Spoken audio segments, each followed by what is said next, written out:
চোখ খোলো। তুমি এভাবে আমাকে ছেড়ে চলে যেতে পারো না মা। ওঠো না মা, ওঠো। হায় আল্লাহ, সব হয়েছে আমার ঈদে যাবার জন্য।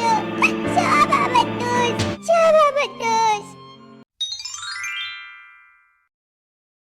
বৃন্দাবন জঙ্গলে এক টুনি পাখি তার মেয়ে টুনটুনির সাথে বাস করত। টুনি ছিল অনেক গরিব। অন্যের বাড়িতে কাজ করে টুনি কোনো রকমে তার দিন কাটাতো।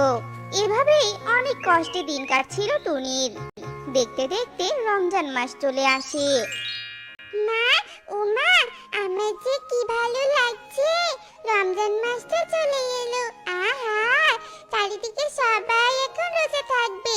মা, ও মা, আমিও রোজা রাখবো। মা, তুমি আমাকে রোজা থাকতে দিবে মা?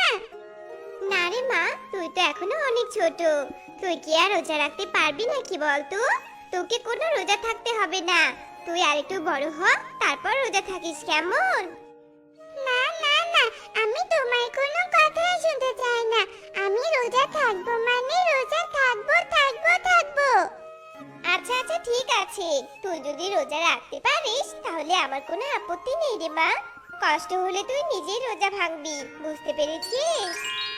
ইয়ে, আমিও রোজা থাকবো। কি মজা, কি মজা।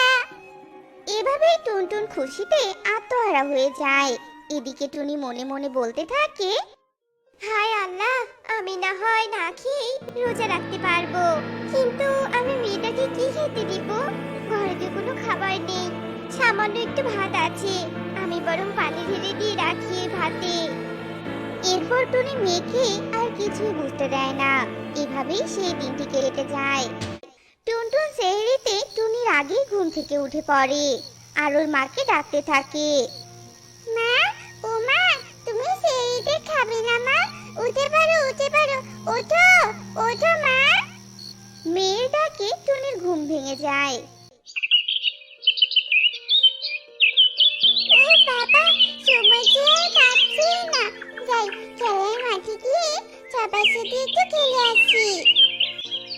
এরপর টুনটুন খেলার মাঠে চলে যায় আর গিয়ে দেখে যে খেলার মাঠে কেউ নেই। এরপর টুনটুন সুখীদের বাড়িতে পারুলকে ডাকতে যায় আর গিয়ে দেখে পারুল কোথায় যাওয়ার জন্য তৈরি হচ্ছে। কিরে পারুল, তুই আজ খেলবি না?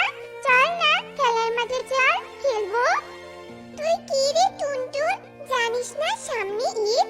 আমি আজকে মায়ের সাথে ঈদের শপিং এ যাব। মা আমাকে বলেছে আমাকে সুন্দর লাল জামা, লাল জুতো কিনে দিবে। তুই কিনবি না নতুন জামা? তোকে কি বলছি, তোকে বলে আর কি হবে বল? তোরা যে গরিব, তুই আবার নতুন জামা কিনতে পারবি? পারুলের কথা শুনে টুনটুন ভীষণ মন খারাপ করে আর মন খারাপ করে, কি রে মা, তুই এভাবে কাঁদছিস কেন? ইফতারের সময় হয়ে আসছে, তুই আয়। খাবো না, খাবো না আমি তোমার সস্তা ইফতার। রোজ রোজ আমার আর এসব খেতে ইচ্ছে করে না। তুমি আমাকে কবে নতুন জামা জুতো কিনে দিবে বলো তো?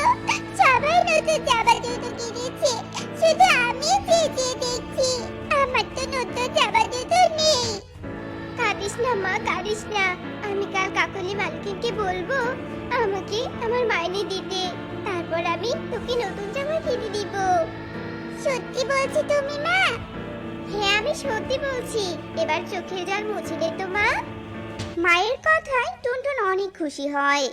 পরের দিন টুনি কাকুলি কাকের বাড়িতে কাজে যায় আর গিয়ে দেখে কাকুলি অনেকগুলো ঈদের শপিং করে এনেছে। কি রে, হাগুড়ি কি দেখছিস? যা কাজ কর। মালকিন, আমার মাইনেটা যদি দিতেন তাহলে মেয়েটাকে নতুন একটা জামা কিনে দিতাম। মাইনে নিবে বলি? এখনো কি মাস শেষ হয়েছে নাকি যে মাইনে চাইছিস? একদম ঈদের আগের দিন মাইনে পাবি, যা ভাগ। কাকুলির কথা শুনে টুনি অপমানে চোখের জল ফেলতে থাকে। দেখতে দেখতে ঈদ চলে আসে আর কাকুলি টুনিকে মাইনে দেয়।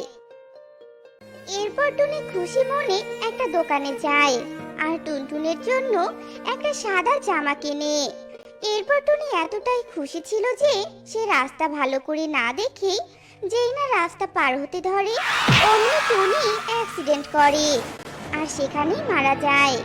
আর টুনির মৃত্যুর খবর শুনে টুনটুন দৌড়ে সেখানে আসে আর এসে দেখে টুনি রক্তাক্ত অবস্থায় রাস্তায় পড়ে আছে।